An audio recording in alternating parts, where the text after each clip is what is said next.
On behalf of Ambedkar University, Delhi, I take this opportunity to welcome you all to the second Dr. B.R. Ambedkar Memorial Lecture. It is a privilege to have with us Professor Veena Das, eminent anthropologist and Krieger Eisenhower Professor at the Johns Hopkins University. Professor Das will be delivering today's lecture. I request our student Shubhanjali to welcome her with flowers.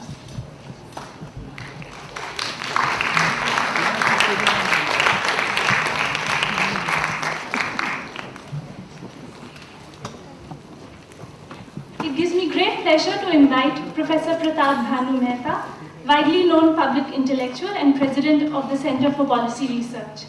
Professor Mehta has kindly consented to be the discussant for today's lecture. I request our student Naval to welcome Professor Mehta with flowers.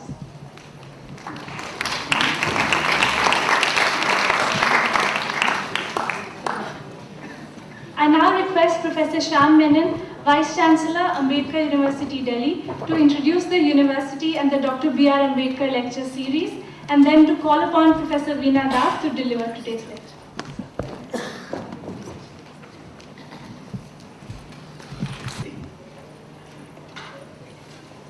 Professor Veena Das, Professor Pratap Bhanu Mehta, my colleague Ms. Deepti Sachdev, my students and colleagues, distinguished guests, ladies and gentlemen. I'm most grateful to you for accepting our invitation and being here this evening to listen to the Dr. B.R. Ambedkar Memorial Lecture 2010. Having come into existence in 2008, we were established exactly 2 years ago in August 2008. And we were the first university in India to be mandated an exclusive focus on research and higher learning in the social sciences and humanities. So Ambedkar University Delhi, AUD as we call ourselves, was conscious of the critical intellectual role it would be called upon to discharge in the city of Delhi. Being a university created by the city of Delhi, AUD thought it appropriate to establish a forum where some of the best minds from all over the world would be invited to share their thoughts and ideas with the citizens of Delhi. As a consequence, AUD established the Dr. B.R. Ambedkar Memorial Lecture Series in 2009. The purpose of this lecture series is to create an opportunity for the citizens of Delhi to listen to public lectures by some of the most original thinkers among eminent scholars and public personalities from across the world. It's envisaged that this lecture series will bring to focus areas of knowledge and human experience that were critical in Dr. Ambedkar's own life and work, such as democracy, constitutional law, equity, social justice, social transformation, social action, and engaged spiritualities. The inaugural Dr. B.R. Ambedkar Memorial Lecture was delivered in May 2009 by Professor Bhikhu Parekh, eminent political philosopher and educator. His lecture was appropriately titled Ambedkar's Legacy. AUD has now published this lecture as a monograph. The copies of this monograph are available here today. This is the monograph.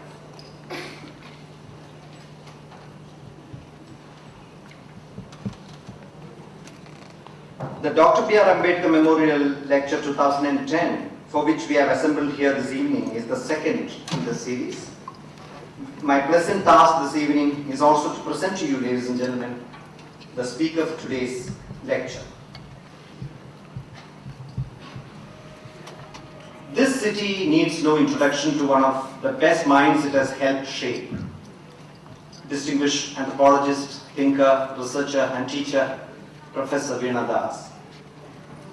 Professor Veena Das taught at the University of Delhi for most of her academic career, before moving to the New School for Social Research, New York, and later to the Johns Hopkins University, Baltimore, where she is at present the Krieger Eisenhower Professor of Anthropology. For over the last 3 decades, Professor Das has been inquiring into and writing about some of the most significant social political events in the historical landscape of post-independence India. Her anthropological lens has focused sharply on two major events, the partition and the anti-Sikh riots of 1984, and how these critical events transformed and left lasting imprints in the lives of ordinary people. Professor Das has been one of the most prolific academic writers of our times, and the volume of her work is too large to be mentioned comprehensively in this brief introduction. Her work includes The Word and the World, Fantasies, Symbol and Recur, Sage 1986, Mirrors of Violence, Communities, Riots and Survivors in South Asia, Oxford 1990, Critical Events, an Anthropological Perspective on Contemporary India, Oxford 1995, and more recently, Life in Words, Violence and the Descent into the Ordinary, Oxford 2006. Marking a shift in her focus from the event to the everyday, Professor Das is currently involved in studying the health-seeking behavior and the burden of disease among the urban poor in Delhi. Professor Das received the Anders Retzius Gold Medal from the Swedish Society for Anthropology and Geography in 1995 and an honorary doctorate from the University of Chicago in 2000. She is a foreign honorary member of the American Academy of Arts and Sciences and a fellow of the Third World Academy of Sciences. What sets Professor Veena Das apart from most of her peers is that hers is an engaged scholarship. Her research is situated in the living struggles of her participants, be it the women abducted during the tragedy that was India's partition, whose lives she tenaciously followed over many decades, or the survivors of the anti-Sikh riots. Her work touches the immediate issues that confront everyday lives and people's pains and sufferings in a manner that goes well beyond the scope of an intellectual engagement. In her lecture today, Professor Das will argue for citizenship as a claim rather than a legal status conferred by the state, based on a study of the struggles for housing among the poor in Delhi. Ladies and gentlemen, I have the honor of inviting Professor Veena Das to deliver the Dr. B.R. Ambedkar Memorial Lecture 2010. Professor Veena Das.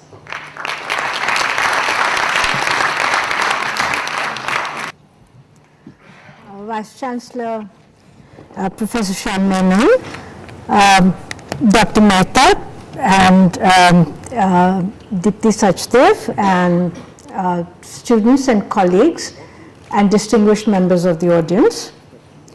Thank you, Professor Menon, for a most generous introduction. Very hard to live up to, but it's indeed a very great pleasure for me to join you today on the occasion of the second Dr. B.R. Ambedkar lecture, and to respond as best as I can to the honor of being invited to give this lecture in the course, In the course of the last week, when I was privileged to interact intensely with the faculty and students of the Ambedkar University and with Vice Chancellor Professor Menon, the question of how does one inherit the thought and vision of Dr. Ambedkar became even more pressing for me. In my talk today, I will not dwell on Dr. Ambedkar's thought as available in his published works in English and Marathi. Others have done that and provided some very fine analysis indeed. Instead, I'm interested in the question of how one might imagine Ambedkar's thought to be animated in the lives of the poor, and acknowledge how much our democracy owes to the everyday work performed by the poor in the very process of making a dwelling in this world. Because my own work is situated in the slums and unrecognized colonies in Delhi and Noida, I will address this question from this perspective, though in the course of the discussion, I will engage some of the work of my colleagues in the social sciences. Now, I'm sure that pictures like this are completely familiar to you. You just need to take a walk anywhere, and this is not even a picture during the monsoon season. But you can just see in some ways the fact that the conditions in many of these places are indeed extremely daunting. But it's also very interesting that these are also politically very intense and alive places. Again, the format of this kind of poster is very familiar to everybody. But what might not be familiar is that the picture of the woman in the row, the bottom row, the second from left, is actually the first, what she calls herself as Netani, that is the leader from this particular area. And she actually paid more than 10,000 rupees to have this poster redone again, because she felt that in the initial poster, her picture was sidelined, it was not absolutely in the center. So that there is in some ways an intense question of how do we actually engage politics from the perspective of these areas. I'm not actually making a PowerPoint presentation, I just wanted to be able to call upon some slides as I go along.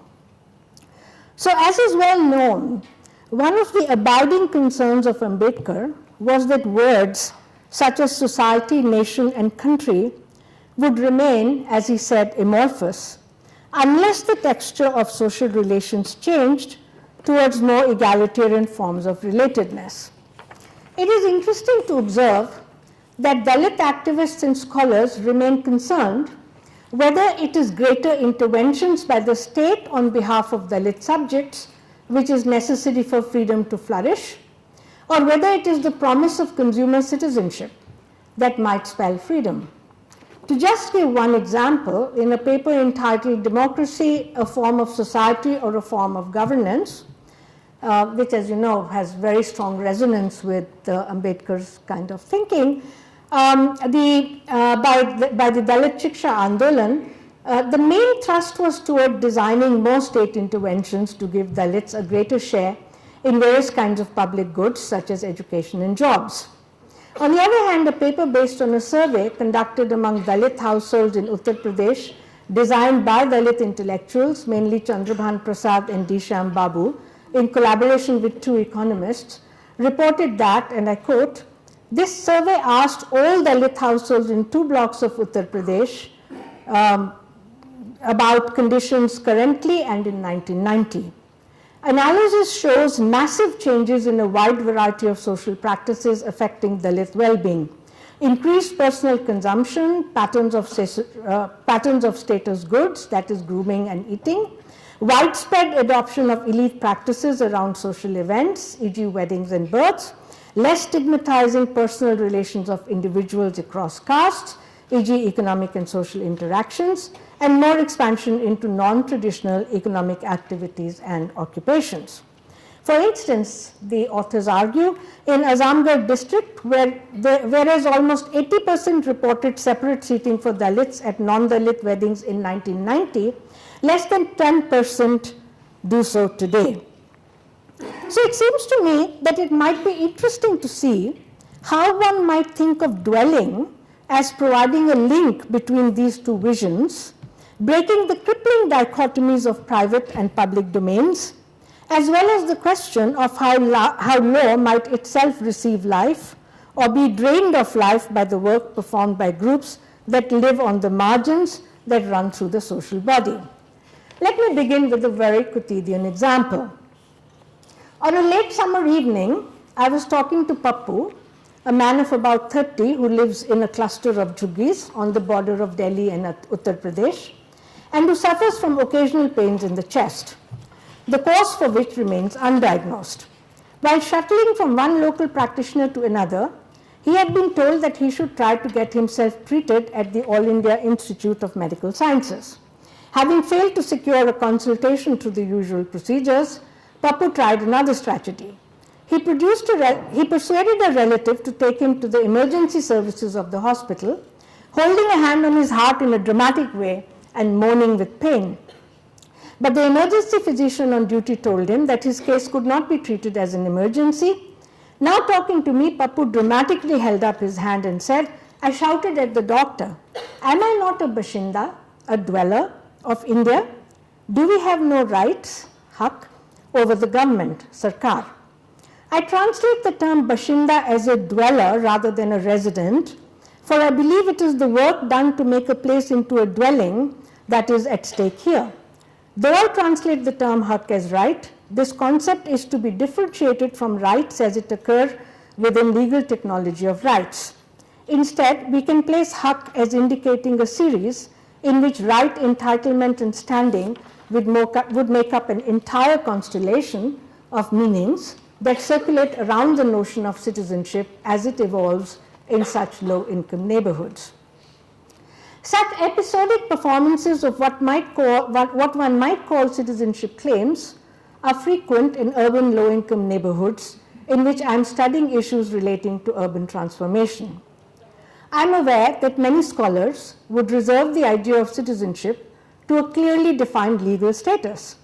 Yet it might be interesting to see how legal ideas and concepts get distilled into everyday life, and also what concepts of rights and entitlement circulate among the poor that might inform the legal conception of rights and entitlements.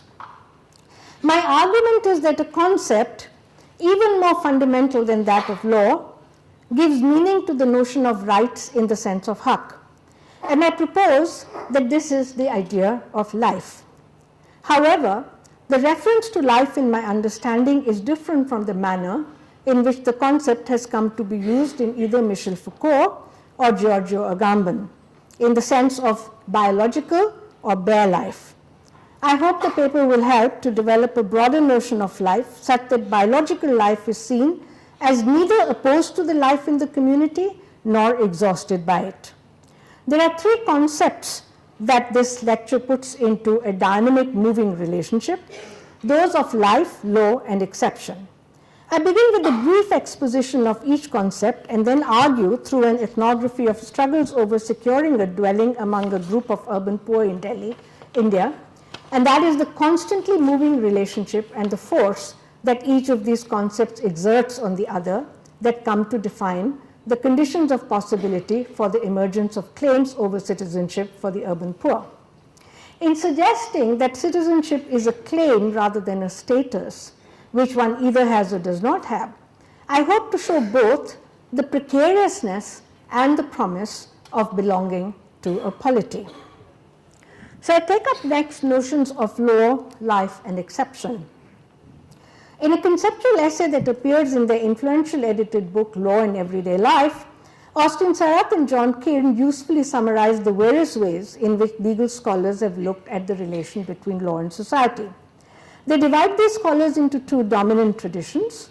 First, those who work with an instrumental understanding of the law, and second, those who think of law as constitutive of social relations.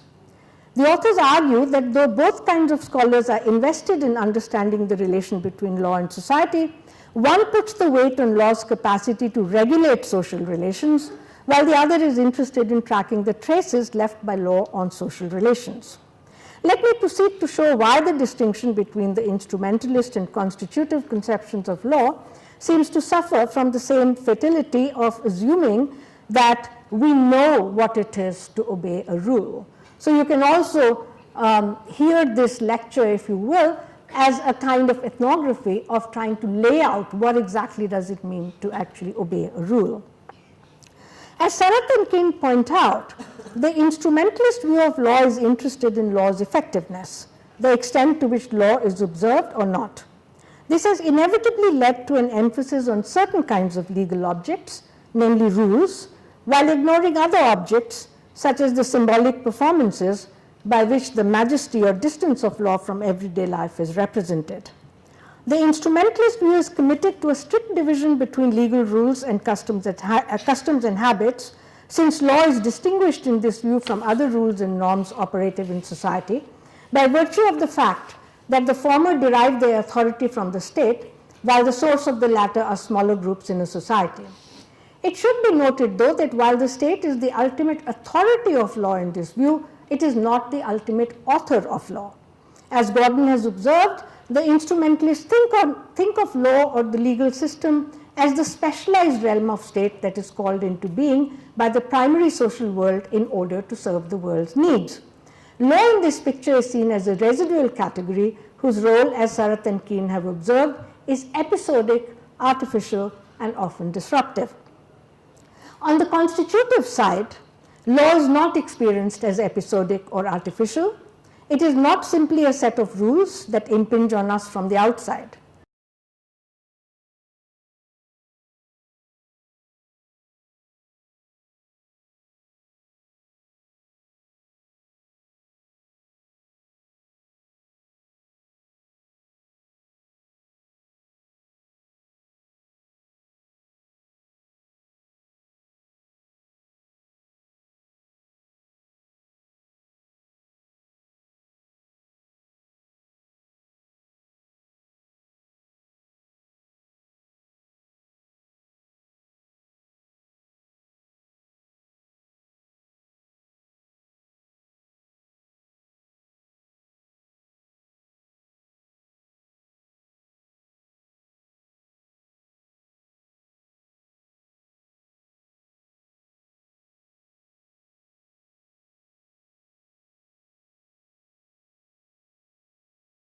Feel that they have standing, and here I'm translating haq as standing.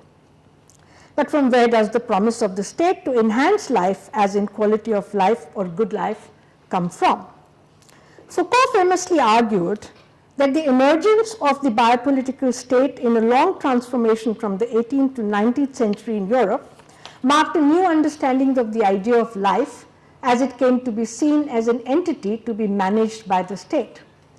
Rabeneau usefully summarizes the movement from biopower to biopolitics in Foucault, as he shows how the two poles of biopower, that of the anatomopolitics of the human body and that of the regulatory controls over population, came to be conjoined in the 19th century. A politics of bio emerged so that life as a political object was turned back against the controls exercised over it in the name of claims over right to life, to one's body, and to health. Biopolitics, as distinct from biopower in this view, refers not only to the regulatory power of the state as reflected in law, but must include truth discourses, strategies of intervention on collective existence on the name of life and health, and finally modes of subjectivation by which individuals are made to work upon themselves in subtle ways that make such pursuits as the desirability of preserving health, as having a hygienic environment, as part of the common sense of the time. In this picture of life, law is explicit and visible as a mode of regulation in such acts as that of passing health legislation. In contrast, the presence of the law can only be discerned through its faint traces in practices that are overtly sanctioned by other institutions, such as the clinic and the school. It is striking to me that the concept of life that is at play in these theories is unambiguously that of biological life.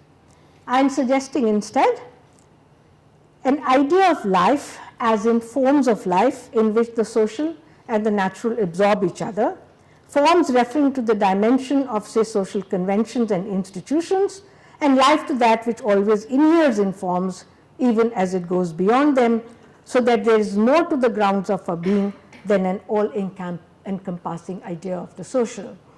Those of you familiar with Partha Chatterjee's notion of political society, I hope will immediately recognize the difference, because for Partha Chatterjee, these are communities which are created through governmentality, but they are moralized through other kinds of acts, for example, through the establishment of the worship of the Shitla goddess or whatever, whereas I'm actually arguing that it's in the process of this kind of engaging with politics and with notions of life that some kind of a notion of moralizing actually happens. So what happens over here, that we might recognize and name something as law when the context makes it stand out. That is to say, if we are in a law court, we think this is clearly law, or in a legal document. But on the other hand, we need to put that particular moment of recognition within the flux in which notions of life and notions of law unnoticeably and continuously pass from one to the another. This is the flux that we might name as the everyday. Till this point, my argument is that attention to everyday life, rather than life defined only as biological life, can help us to see that the boundaries between instrumental and constitutive views of the law is that which impinges from the outside, and law that not only constitutes the social world by its power to name, but also draws from everyday concepts embedded in life, are neither stable nor impermeable. Many scholars have drawn attention to the fact that legal norms exist within the wider fields of normativity that structure everyday relations. Thus, for instance, ideas of legal obligation draw from a more diffused understanding of what it is to promise. That is to say, I'm arguing that while philosophers have been very hung on this notion that somehow, if we want to understand obligation, we must understand the moment of promising. And I'm arguing that the moment of promising actually can only be understood if we understand more diffused ideas about what it is to promise. And that can be as small, not just I stand in a court of law and say, I promise, but if I promise my child that I will take you for ice cream today evening, and if I consistently never do that, the child learns what it is to promise. That is, promises are to be broken. So that's the argument that I'm trying to develop over here. And in that sense, it seems to me that I would like to go further and argue that it is not only particular normative concepts, but also what is seen to constitute our understandings of life itself, life of the individual as lived in relation to others, life in the community, that informs the claims that people come to make on law. This is a somewhat different conception of life than biological life, though it does not exclude biological life. Rather, it represents the manner in which the natural and the social mutually absorb each other. Pappu, as we saw, calls upon the state not in a courtroom, but in an emergency department of a hospital. Just as we might observe the force of law in legal contracts, but we might also track them in everyday practices of promising, so we might see how the affective force that particular legal concepts acquire might be traced to the notion of life, not only as a social construct or as an entity to be managed by the state, but in the insistence by inhabitants living in illegal shanties that they have a moral standing to call upon the state. I now turn to the third concept, that of the state of exception, since it is here that the relation between life and law again stands out and becomes visible. One of the most important theoreticians on the state of exception, Giorgio Agamben, argues that it is not only that sovereignty and exception are contiguous as established by Carl Schmitt, but also that this contiguity is essential for understanding the relation between law and life. As Agamben sees it, law comes to deploy the notion of exception not simply as a matter of political expediency, but as juridical figure, as the means by which the living being as legal subject is brought within the purview of law, both bound by the law and abandoned to it. In his earlier work on Homo sacer, Agamben had proposed the Roman figure of the man who could be killed but not sacrificed, to propose that such a figure made it possible to judicially recreate life as bare life, mere biological life from which all signs of the social had been stripped. The later book on state of exception allowed him to think of contemporary politics itself as a kind of necropolitics, in which modern forms of sovereignty are about the taking of life without being held responsible for it. In this formulation, it is clear that law's relation to life is defined primarily by the concept, by the capacity of the sovereign to take life arbitrarily. Once the legal subject comes to be defined as Homo sacer, his death can neither be assimilated to sacrificial death that would carry the potential to nourish the community, nor can the sovereign be held responsible for such deaths, since as the one who is the source of law, the sovereign has the right to declare what constitutes an exception. I will not rehearse here the criticisms of the mode of reasoning or the expansion of the idea of homo sacer to cover the wide variety of situations that Agamben brings under its purview. That is, if you read his work, however popular it is, it can cover everything from the father's right to kill its son, as in 16th century discussions by Filmer, right up to riots or, very famously, the Nazi camps. What interests me is that when life comes under the purview of law in this formulation of state of exception, it must do so after being stripped of its social dimensions as bare life. I concede that Agamben might be describing one phase of sovereignty and that it provides a powerful way of thinking about some particularly grievous scenes of violence, though I regret the use of this trope for the widely dispersed examples he gives. Here, though, I want to draw attention to another way of thinking about the state of emergency. And I bring this out because of the wild popularity of Agamben and the notion that the only theory of the states of exception that we have are actually these notions about derived from Schmitt and then developed through the notion of homo sacer. Now, it must require some courage in the Ambedkar lecture to next bring out how the notion of exception might have been developed by the lawgiver Manu, who comes under very severe criticism from Ambedkar. And yet I think it's very interesting that if Ambedkar talks about the fact that we must learn how to break idols, then in some ways it might be very interesting to see what exactly could one actually learn from revisiting some of these texts.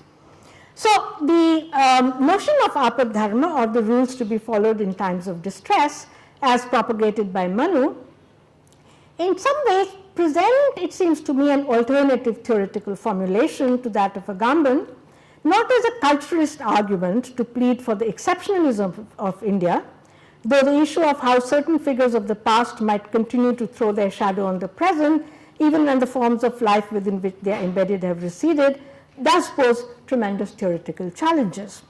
Now, as we know, Manu himself lived in the times of apad, that is, of distress, as foreign chiefs were establishing power over different regions in India, when he formulated the laws by which everyday life was to be conducted.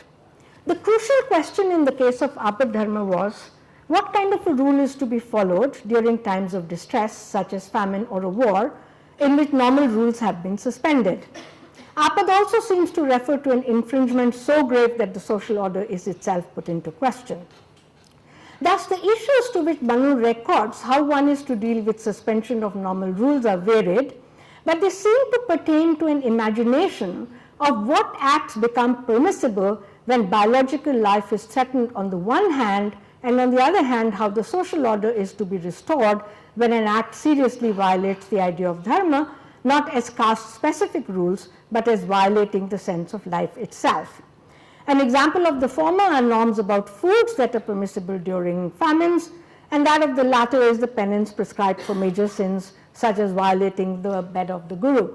In fact, the discussion is quite hilarious because it starts with the worst thing that you could imagine for the person, and then it goes on to say, well, if he cannot do this, maybe he should do this. If it starts with saying, like, making a red hot iron kind of statue of the woman, holding her, he should die, right? Going back to, in the end, saying, well, if he can't do anything else, then at least for 6 months he should go and live on sacrificial foods. Some might see this as hypocrisy, but it's something very interesting because the particular verse in which, in fact, this comes argues, it says, I quote, by the Vishwadevas, by the Savyas, and by the great sages of the Brahmin caste, who were afraid of perishing in times of distress, a substitute was made of the principal rule. We can get a sense of what a substitute rule means, as I said, by the notion of a series. But I think what's very interesting in this series is that the declaration of a rule is always discussed, is always accompanied by the discussion of an alternate or the exceptions under which the rule could be set aside or substituted by another. The notion of a rule explicitly thus brought forth the notion of exception and formulation of a substitute, as if following the rule and setting it aside were joined together in imagination. Far from the sovereign being the one who could suspend the law through his power to declare an exception, the king himself was bound to use one of the substitute rules regarding his own conduct, as well as his obligations to his subjects when times of distress made it impossible to follow the normal rules by which such obligations were to be fulfilled. Thus, the issue that seems philosophically important is to ask, what is it to obey a rule, and not simply what is the content of the rule. Manu's passage that the gods themselves sanction such substitute rules shows that states of emergency in which life of both the individual and the community is to be preserved allow a new set of rules to be formulated rather than a simple suspension of laws that would lead to a state in which one is reduced to bare life. Now, there is no question that such formulations were not brought in the service of life in general. That is to say, it's very clear that what Manu valued was the life of the Brahmin and the life of the king.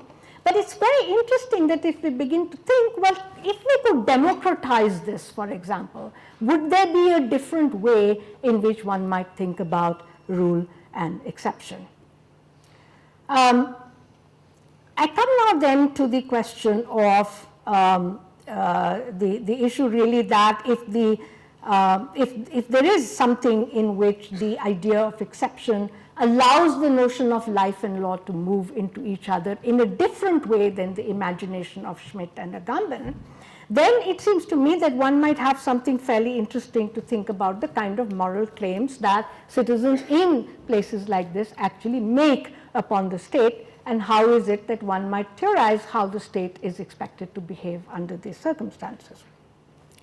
Now, the cluster of shanties in which Pappu lives are from this locality in Noida. I think I don't have to introduce what Noida is. If you look at the websites, of course, you would see that the official descriptions of the township boast of a very high literacy rate, as well as major educational institutions, a hospital in every residential sector. Yet nestling in between these affluent zones are always these particular kind of clusters of jhuggies and jhompis which come up, of people who, for example, lived there for more than 40 years. As with many other squatter settlements, the rural poor who came here first as a trickle in late 60s and then in waves since late 70s started by putting up shanties on unoccupied government land. The local expressions for such acts are Jagah gher lena, and the land itself is referred to as kabze ki zameen, land that was occupied. Although people did not have legal title to the land they occupied, mutual recognition within the community led to the notion that the land rightfully belonged to those who settled the area, so that later migrants have to either buy or rent the space for putting up shanties. In administrative terms, such colonies are described as unauthorized colonies, but are always engaged in getting a recognized status from the local government. The state of affairs from the point of view of the residents might be described as that of temporary permanence, since many residents have lived in these areas for close to 40 years now, but are still engaged in struggles to get some assurance of permanence. I should note that, again, this is not simply a population which has been put aside. That is to say, I don't want to give you very detailed kinship charts, but we actually followed every household in terms of their 300 to 350 households, and we did a sampling of these households. But what we did was to follow things like how many relatives of yours live in this particular locality, how many relatives of yours live in Delhi. And out of the 60 households that we have data on, in fact, only 10 are those who do not have any relatives who live in the same locality, leave aside the same city. So you do have, in a certain sense, a very dense kind of field of kinship relationships. And maybe that is what might have even allowed a certain kind of market, in fact, to emerge, which is recognized by the people themselves. So that in her very astute analysis of urban governance in Mumbai, Julia Eckert calls attention to eclectic and pragmatic ways in which urban governance takes place, and calls such forms of governance, after Brenda Beckman, unnamed law. And this is, I think, a very interesting notion, because it tries to say that it cuts away, in a certain sense, between the distinction between law and custom, and actually begins to think about law within regimes of governance. So I hope to extend the argument by showing that underlying these interactions, there are claims that derive from diffuse notions about preserving life that bind residents and the state together. For the state, the resource to juridical notions as embedded in such constitutional notions as right to life becomes necessary to justify its actions, especially when it sets aside the letter of law in favor of other notions derived from the imperative to preserve the life of the individuals and the community. Although always vulnerable to vagaries of law and police action, the residents of Noida have acquired some legal protections. The decade of the 80s saw various court decisions that held that constitutional right to life was not limited to the right not to be deprived of life without due process. It included the obligation of the state to provide the means for pursuing livelihoods. In different class actions, the high courts in Mumbai, Delhi and Gujarat held that people who could show residence for a sufficiently long time in one place as pavement dwellers or as juggi dwellers could not be removed without provision of alternate housing. The law does not always speak with one voice. Recently, the courts have had some of the earlier discussions with various qualifications, although even in February 2010, the Delhi High Court in fact gave a status quo decision because of the fact that the DDA had set into motion a particular process of trying to recognize the unrecognized colonies, and therefore it argued that you cannot actually remove people when a particular process is in place. So what I want to argue over here, that in some ways it's very interesting to ask that given the fact that the state has so much power to actually destroy, what happened? Why is it that people are actually able to keep some kind of tenuous hold over their dwellings? And I argue that it is only by paying close attention to the manner in which people have converted houses into dwellings in the most quotidian of manners that we can see the big story emerge. For what is big and what is small is not actually very easy to distinguish.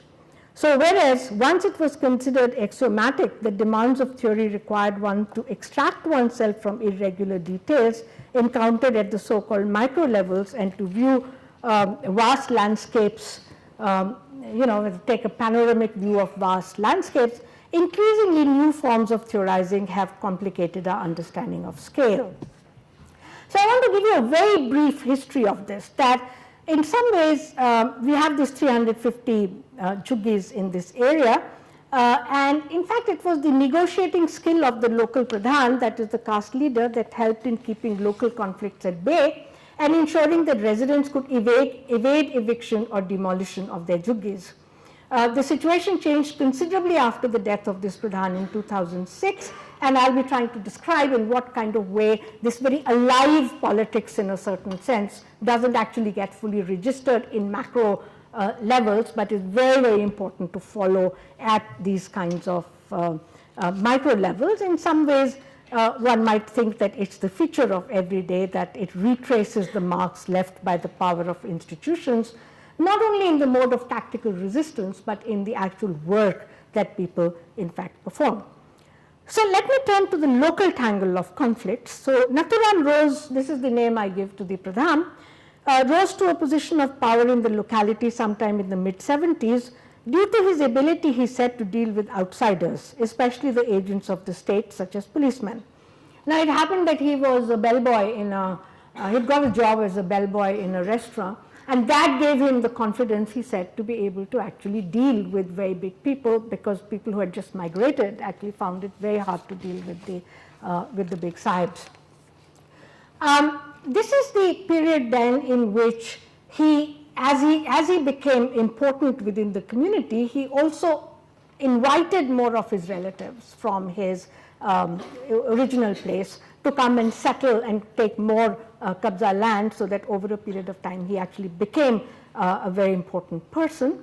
Fast forward to 1980s, when the residents of the area were embroiled in conflict with the neighboring Gujar community, the original residents of the area before it was claimed for industrial development.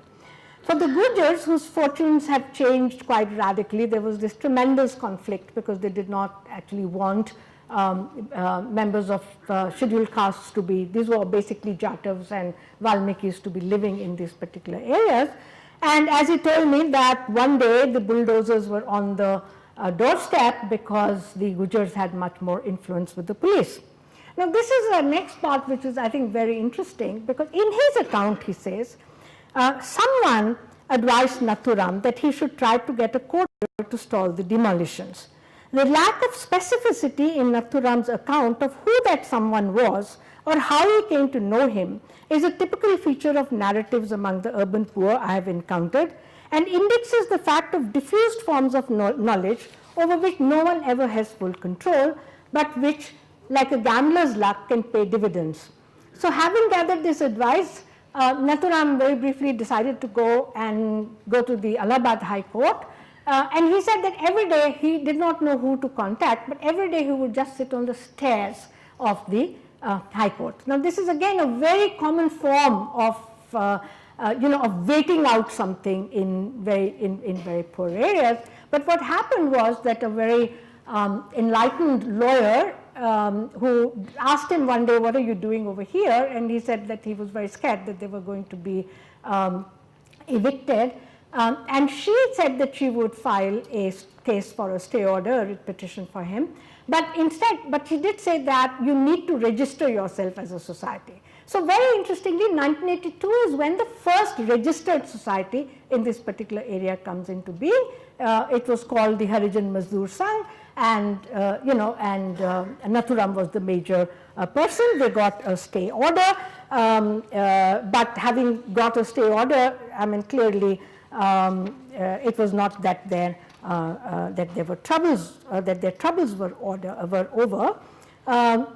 So in some ways, the court has also said that they could not be removed till they got alternative accommodations. So a particular kind of politics was let loose after this, which was that every election they would put forward the demand that they needed to get alternative accommodation, and every 5 years this demand would be put, promises would be given, but in fact nothing moved.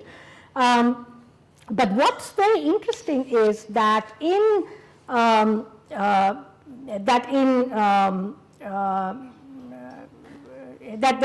Nathuram died in 2006, a variety of new leaders emerged, some from their own kinship group, others from different regional identities, e.g. one a migrant from Bihar, another from Madhya Pradesh, who does not even live under this cluster. And one could see then the intensity of party politics at the state level, which now began to be reflected in the locality. So it's quite interesting that as long as Nathuram was alive, his major job was in some ways to negotiate with the police to keep them out. And I don't have the time to give you very great details, but everything like, how to get electricity, how to get water, how to get garbage cleaned was something which he tried to actually organize. But the most important thing for him was in some ways to keep the police out.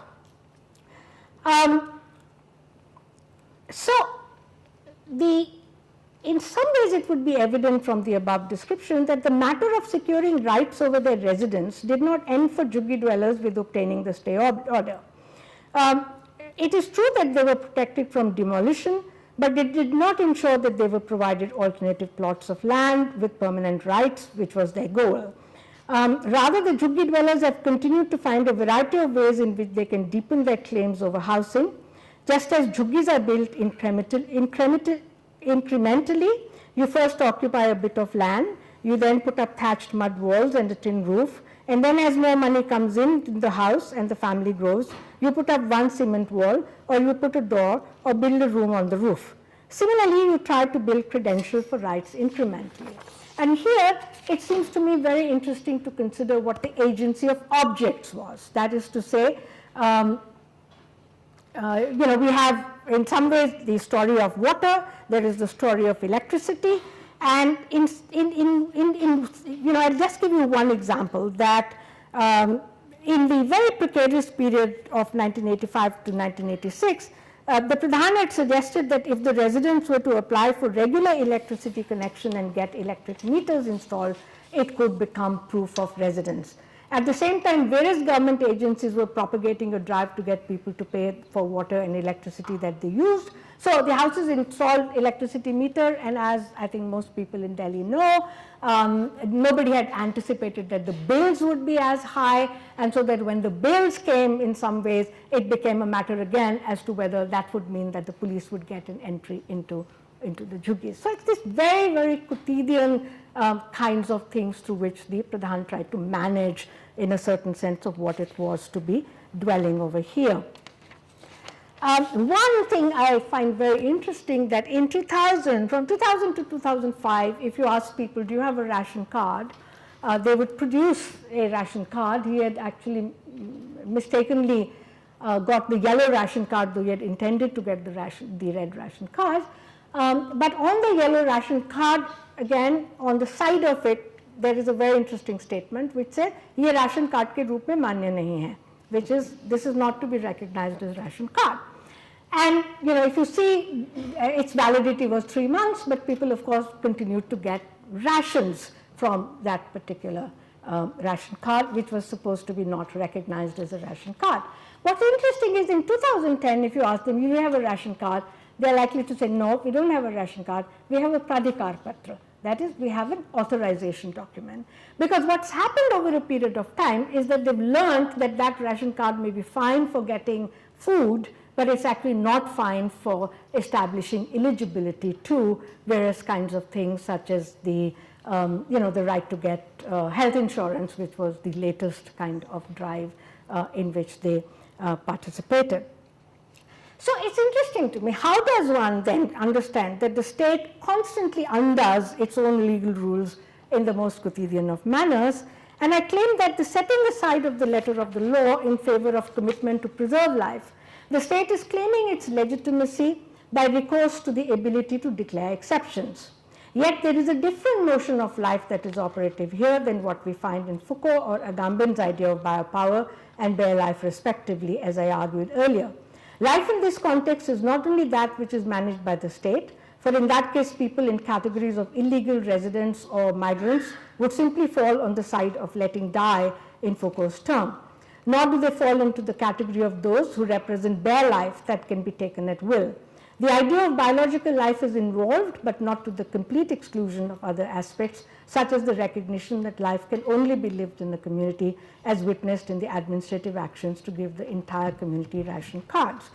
I'm not arguing that the coercive or the enormously coercive powers of the state are not in evidence, but I'm suggesting that to look at the everyday as the site in which we can track the movements of the state, performance of citizenship, of constitutive powers of law, and we can find then that the everyday cannot be just treated as a site of routine, but rather as a site in which, in fact, these claims are being thickening over a period of time.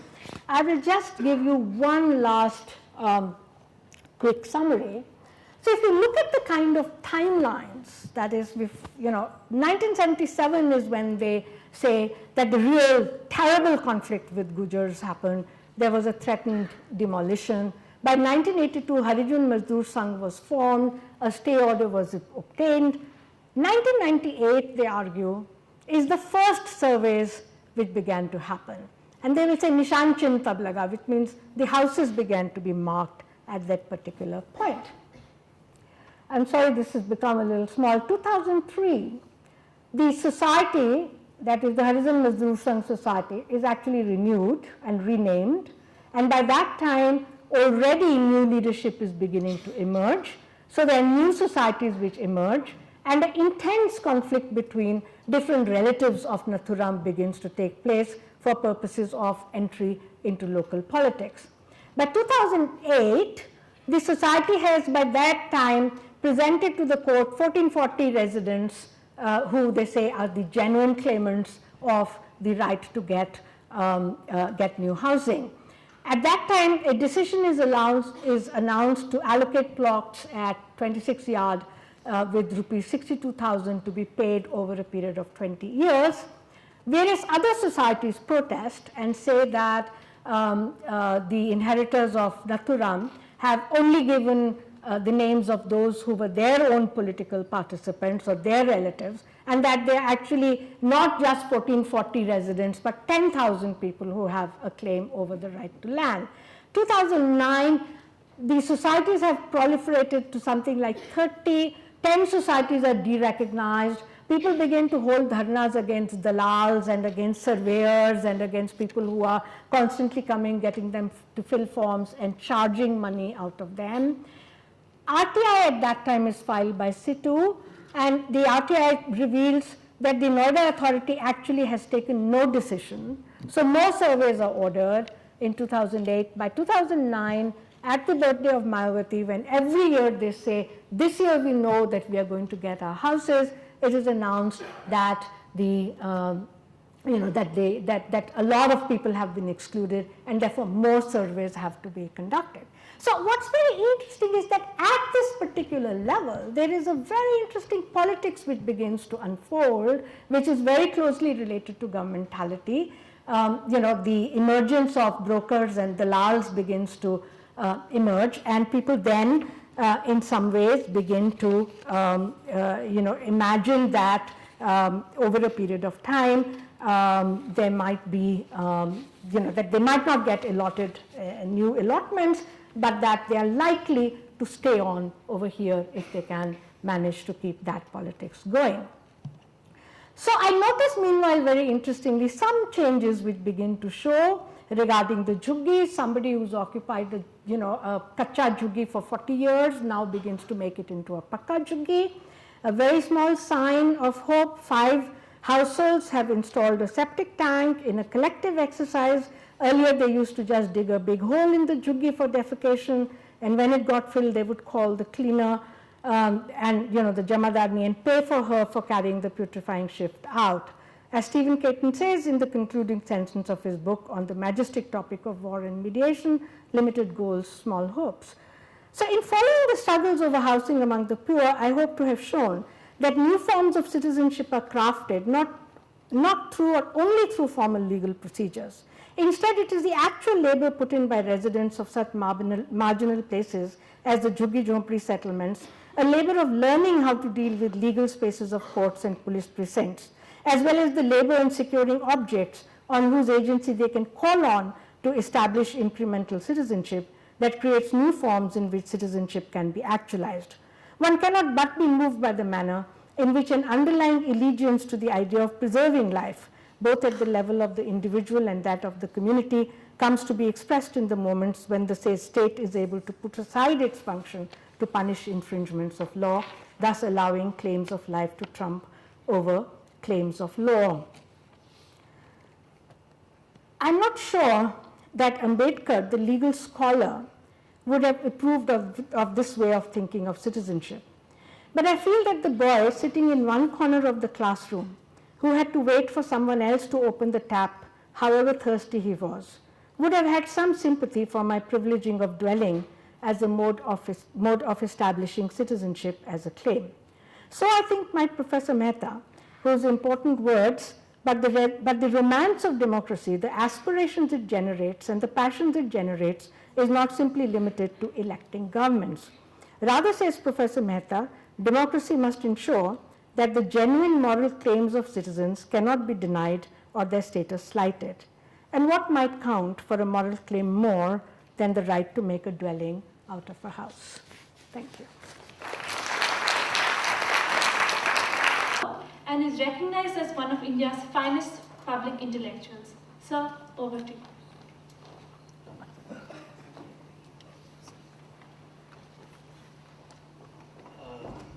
Professor Menon, Deepti Sachdev, and Professor Das. It's always humbling to follow Professor Veena Das, and my brief comments will basically take the form of sort of, in a sense, reminding Professor Das what I learned from her work, and which is perhaps missing from today's lecture. Now, this was a wonderful lecture. I think citizenship, as Professor Das reminds us, is not simply a formal legal claim. Although I do wish the anthropology of formal legal claims had been probed in this paper a little bit more. Because one of the most interesting moments in the paper is that story about the ration cards. So here's a ration card that says, "Ye ration card nahi hai." Think of actually formal legal claims where also this is true. Think of your election card. right? You think you have an election card, you have a right to vote? No, you don't, right? The Supreme Court says the right to vote is not a right. It's basically a grant by a statutory order. So a card that doesn't have an exception actually has that, in a sense, structure of exclusion built to it, right? So I think this is actually a very, very sort of promising area of research, because I think, in a sense, what it points to, which is a consistent theme running in Professor Das's paper, is nothing is what it quite seems to be. And the theoretical issue it forces upon us is less the issue about instrumental versus formal conceptions of law, but more the issue of form versus content in law, whether the actually formal sort of status of any artifact in law, a court proceeding, an identity card, actually tells you anything about what that actual claim is. But I'm not going to sort of dwell on that aspect. I think Professor Das very powerfully and vividly reminds us that citizenship is really about practice. It's about, as it were, claiming status rather than being simply granted it. And she charts with her usual finesse the complex and really quite extraordinary ways in which people negotiate structures of power to claim those slivers of citizenship. And in her conception, citizenship then emerged, or citizens emerged rather, not as objects of biopower, face Agamben or Foucault, not as expressions of this undifferentiated unity, pace Hegel, or as inhabiting this realm of free discursive pace Habermas. Rather, what they inhabit is this kind of sort of interesting nether zone, where the lines between sort of legality and illegality, formality and informality, justification and power, all seemed quite blurred. Right? And the one first question, in a sense, that poses is, how much is that experience simply an experience contingent upon the Jugis she's describing, or does it describe, in a sense, the existential condition of being a citizen in India more generally? When she was talking about her story, when Pappu says, "Ye mera hak hai," uses the word hak. My own sort of anthropological vignette was, I was trying to file an FIR in a police station, and they were refusing to sort of accept filing. So I finally at some point said, "Mera hak hai FIR file karna." And the SHO simply says, "Is desh ki samasya ye hai, bahut zyada log padh likh gaye hain." That was the end of my hak. But the reason I'm painting is not so much to sort of say is that I think we need to sort of, in a sense, ask more forcefully, or rather distinguish, what is it that produces these as it were, configurations of citizenship, whether they are actually contingent upon location or they are more general. Not to minimize the distance, as it were, between the privileged and, as it were, those who are dwelling in the margins that Professor Das describes. I mean, that privilege is really going to us. But I think to probe perhaps deeper into what the sources, as it were, of this very fuzzy negotiated space are. I mean, why is it that we think of citizenship largely in these transactional and negotiated terms? Now, I want to come to sort of the main theoretical claim of the paper, and dwell on this for the next 2 or 3 minutes. One of the most compelling parts of the paper is the way in which Professor Das describes what the authority of law actually is. And she has this really sort of powerful account where she seems to suggest that legal authority is in part the authority to grant exception. And it's a nice virtuous circle as far as law is concerned, because law has its power precisely because it can grant exemption. And it is its ability to grant exemption that in turn sustains the legitimacy of law, as it were. She writes at one point, I'll quote, "How is to one understand the fact that the state undoes its own legal standing in the most quotidian of manners? I claim that in setting aside the letter of the law in favor of a commitment to preserve life, the state is claiming its legitimacy by recourse to its ability to declare exceptions." And it reminded me of, if you want to think of an image of the state, there's a nice description of Lord Vishnu, which is Bhay Karat, Bhay Nashan. So the state produces the fear and it itself as it were, resolves that fear. And in a sense, law is in something like that relationship to us. Because it is, in a sense, the source of fear in the first place, right? It is a certain set of property rules that are producing sets of exclusions, which then the state itself grants permission to sort of, overcome or grants exception. So there's this nice sort of, an interesting, potentially interesting theory of legitimacy working around where exception is not so much something, at least in Professor Das's account, that's an exception to the law. It is actually at the very core of its power and the very core of its legitimacy. And I think this is a very persuasive, at one level, very theoretically innovative and persuasive idea. But I would like to suggest that it sits somewhat uneasily with our own sort of anthropological data in the paper. And perhaps sort of veers it off in a slightly different direction than I would like to see the argument go, or at least where I think the momentum of the field work is actually taking. And in order to sort of amplify this point, I'll return to sort of, in a sense, two things that Veena Das always taught us. In fact, my disappointment in the paper was Agamben is there, Foucault is there, but one brilliant theorist is missing, and that's Veena Das. So this is, what do we learn from Veena Das? Now, the first thing that Veena Das taught us many years ago, based on her work on Wittgenstein, and she alludes to this but doesn't make quite enough of it in this paper, is the question of what is it to follow a rule is always a very problematic question. So the classic Wittgensteinian example is you have a series 1, 3, 5, 7, 9, and you think the rule is odd numbers, and suddenly you say, 10. Is this a violation of a rule, or have you simply changed the rule? Right? Now, the question is, and I think there's a tension in the paper, because on the one hand she wants to say that what's happening in these concrete negotiations of citizenship is a kind of exception to the law, right? As it were, and law grants its legitimacy, or claims its legitimacy by granting these kinds of exemptions. On the other hand, there's a kernel of something much more different, which is that what's happening in these negotiations is actually a reformulation of the rules of the law. And these are two slightly different, as it were, things, right? Because they're two slightly different things for the following reason. Because on one view, you say, look, law is what it is. It has the power to grant exemptions, and it does it sort of occasionally under, political negotiations, occasionally, the luck of the draw as far as the judges you get. The other version, which basically looks at these rules as constantly open to reformulation, links the essence of law to democracy, which is the term that drops out of this paper rather rapidly. Where you can re-describe what's happening in these jugis as not so much the state granting exception, right, but a complex process of negotiation in terms of reformulating the laws themselves. Right? So the idea is that there isn't a realm of law that is created antecedently of this democratic negotiation, to which then certain exceptions are being granted. The idea is that the law itself is being constituted through these negotiations, through and through. Now, what turns on this difference? I think what turns on this difference is the claim of citizenship.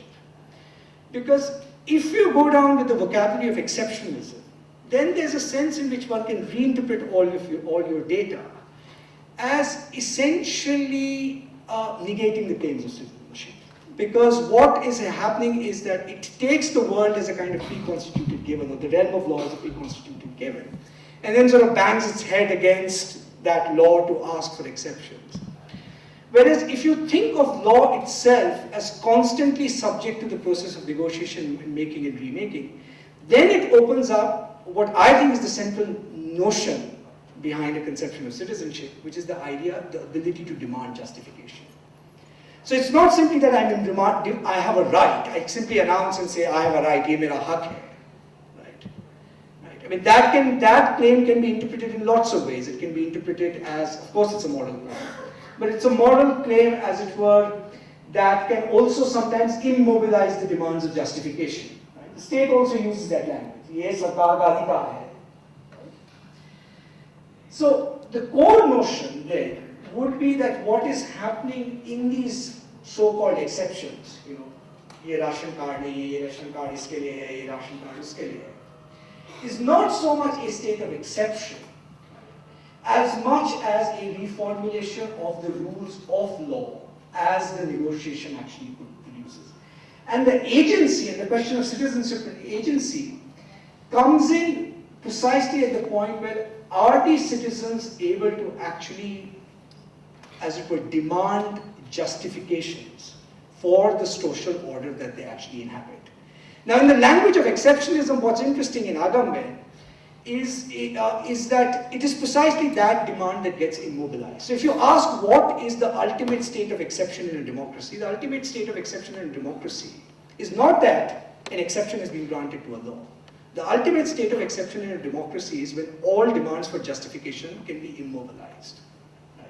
You simply stop the conversation and say, look, you cannot demand a justification for this policy. That is the fundamentally constitutive state of exception in a democratic setting, something which neither Foucault nor Agamben would really actually understand. Right?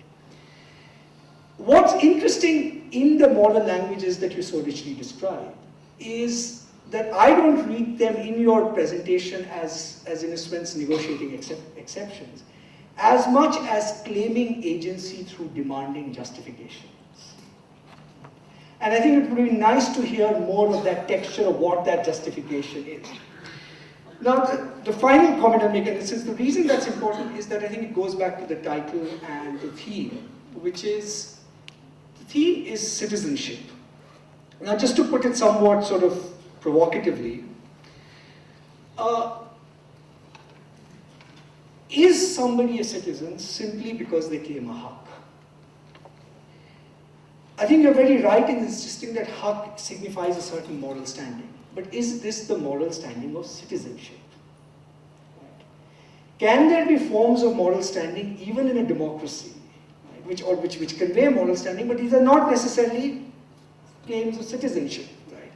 Because citizenship would require, some would argue, Ambedkar would probably argue, at the very least, equality. So the interesting thing in Pappu's case is not that he's able to say, ye mera haq hai.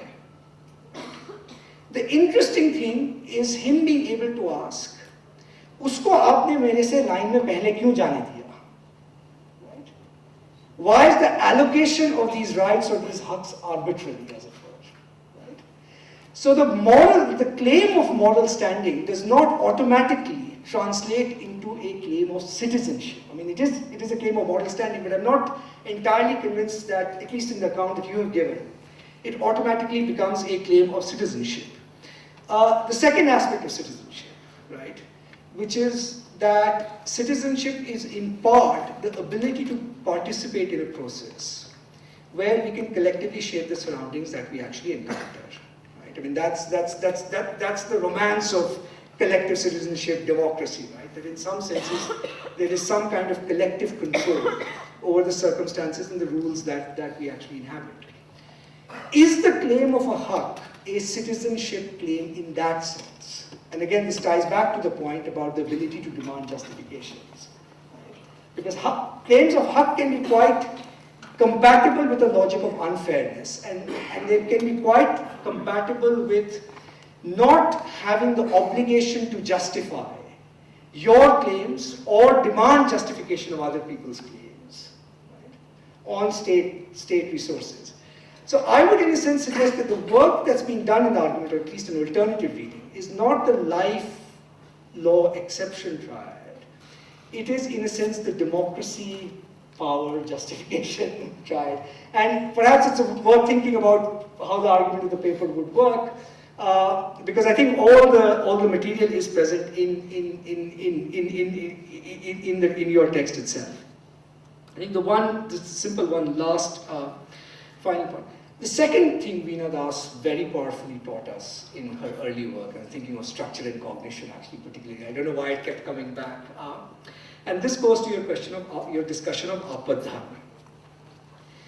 Now, you can think of apad dharma in many different ways, which is dharma in the time of distress. In Manu, what is crucial about apad dharma, right, is that the rules of substitution somehow serve the purpose of an antecedently given order. Right? So the point of being able to substitute rule A or for rule B is to uphold a conception of order that is kind of antecedently given through any, antecedently before any agency or negotiation, right? When your agents say, "Iska koi upay bataiye," or "give us a rule that can substitute for this," right? I read that claim as being more radical than an apadharm claim. It's not an apadharm claim in the sense that we want to preserve this order, it's just that we can't perform this act A or B.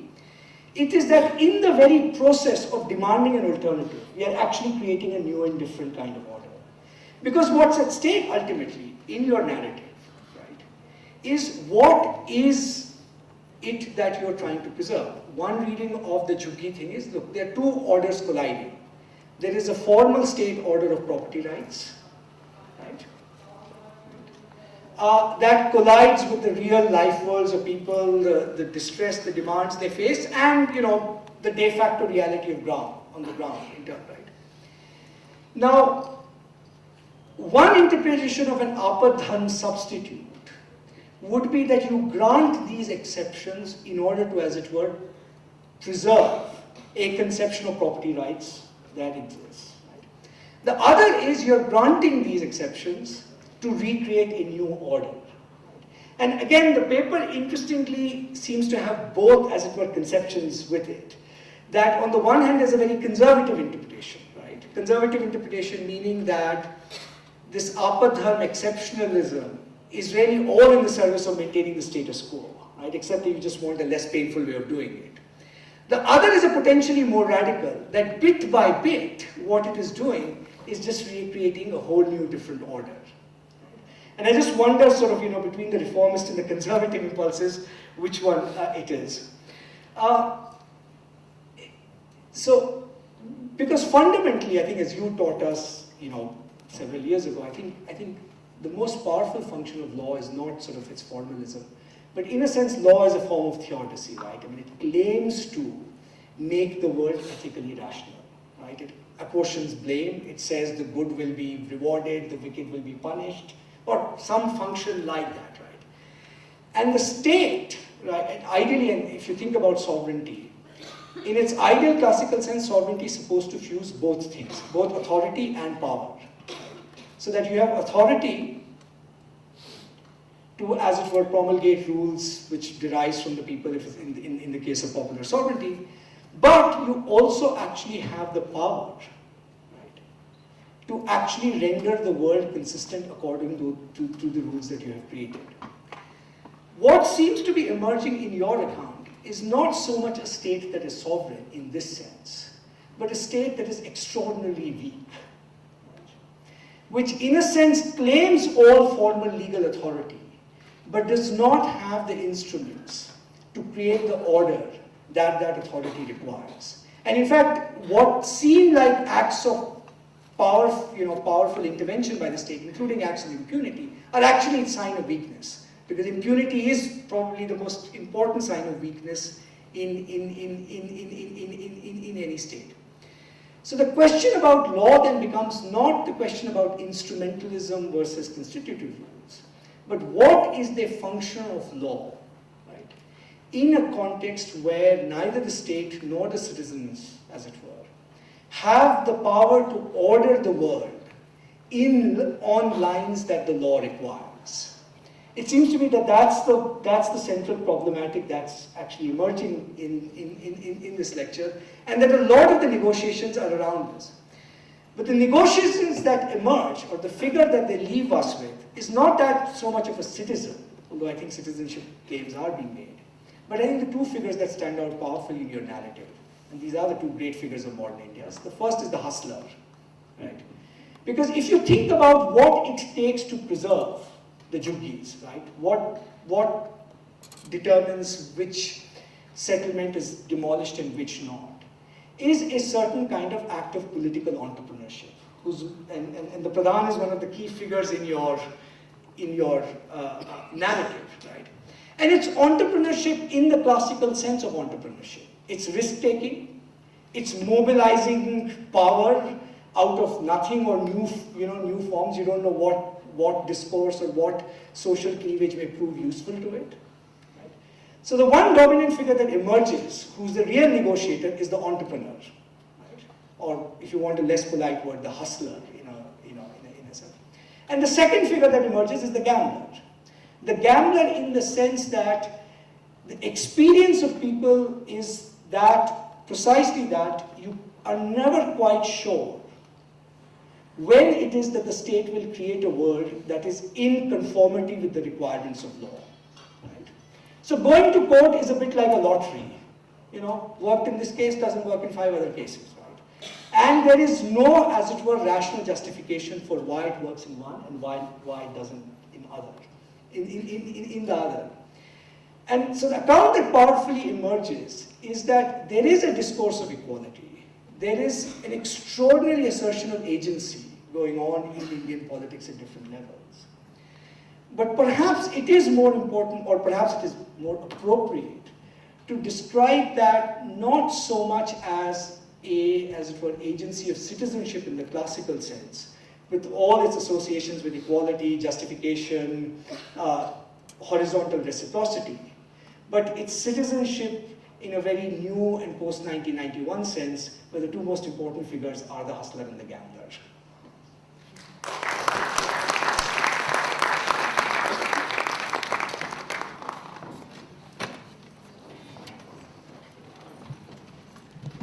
I asked specifically for a chance to respond, both because I wanted to thank, but also because I was curious.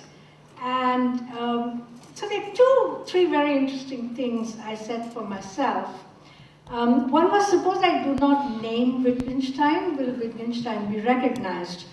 And I'm so sorry that he was not in your formulation, because of course the title, Claim of Citizenship, is a pun on claim of reason, which is then an idea that citizenship is a claim, it's never something which is given.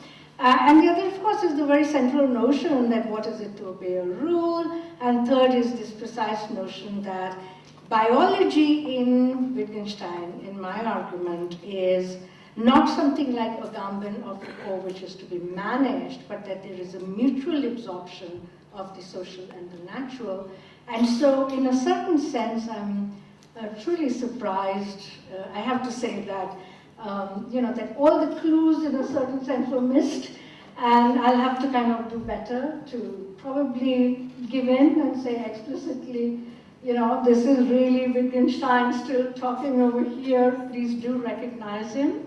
The second, I think, very important point you made is really, so there are two very important points, and I want to come to the last. I mean, this is precisely, I think, a very astute reading, which is that if the gambler and you call him hustler, I call him big man because, I'm, I guess, closer to him than you are. So in a certain sense, it becomes a very interesting question that if this is the texture of relationships, then we have to think what is the texture of democracy in relationship to the texture of this relationship, as I think your very powerful work has taught us, that we can't actually think about democracy in the abstract unless we also think about what kind of texture of relationships actually inform them. So I take the point that there's something probably to be said more about what would one say about democracy in relationship to the fact that these are the two main powers.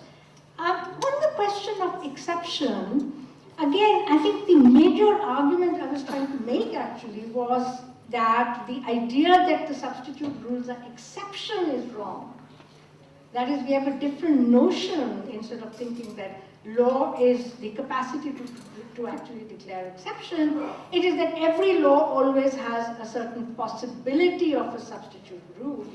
And so in a certain sense, it seems to me that all the terms you evoke, like what are justifications, what are the ways in which order, a larger notion of order is thought about, are precisely that I'm trying to abandon. I mean, I'm trying to say, what are emergent properties of democracy in which something like the figure of the hustler, you call it that, the figure of the big man from my point of view, the figure of the gambler, is actually what gives the poor in a certain sense, a certain stake on how they can actually be staked in this democracy, although in a certain sense they are not envisaging a second kind of order. So I have to say that there are probably obviously fundamentally different kind of orientations when, in a certain sense, your demand for the big picture in terms of what are the kinds of justifications, what is the source of this democracy, and my, my attempt to say that let's dismantle this notion that we know what is big and what is small. Let's dismantle the notion that we know that this is what is order and this is disorder, and that in a certain sense we allow different vocabularies to emerge. Now I would completely concede, and I'm really, really grateful for for the very articulate way in which you have put this together. But I wonder whether in some ways in a longer conversation I'd love to ask you, is there any hope that political philosophers and political scientists might, in a certain sense, rethink the notions about, about the basis in a certain sense of something which is still democratic, which is still citizenship, but which is based on a very different texture of relationships than the one imagined as the ideal texture of relationships to inform democracy. But much, much food for thought, and so I wanted a moment to really thank you for, for the very, very, very interesting words and very interesting comments that you've given. And I'm sure that this conversation will carry on further. Thank you very much.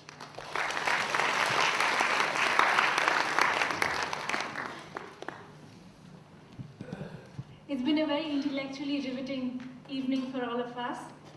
This actually is an extremely prestigious occasion for Ambedkar University, Delhi.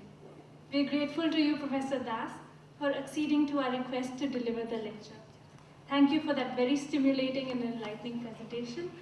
Thank you, Professor Mehta, for sparing your valuable time and allowing us a glimpse into your ongoing conversation with Professor Das's work. I would request our students, Naval and Meenakshi, to please present a small token of our appreciation to Professor Das and Professor Mehta.